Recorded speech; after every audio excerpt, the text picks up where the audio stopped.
Hello friends, very very good morning. আমি পাপিয়া। আজকে সকাল সকালে রান্না করছি বলতে ছেলের জন্য একটু আলু ভাজা করছি।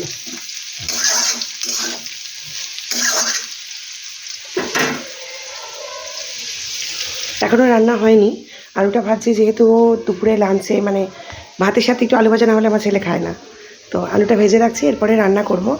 রান্না আজকে কী কী করছি সেটা আপনার সাথে শেয়ার করছি একটু পরে। তো আলুটা ভাজছি আর এদিকে ডিমের অমলেট করব। হাজব্যান্ড বেরোবে, ওকে টিফিন দেবো। পেঁয়াজ কেটে রেখেছি, ডিমটা দিয়ে রেখেছি। আলু ভাজাটা হয়ে গেলে হাজব্যান্ডকে টিফিন দেবো। একটু ভাবছি রুটি করে নেব, হাজব্যান্ডকে রুটি করে আলু ভাজা করে ডিম ভাজা করে টিফিন দিয়ে দেবো। আর শাশুড়ি মা আজকে একটু বেরোবে, তো উনি ভাত খেয়ে যাবে।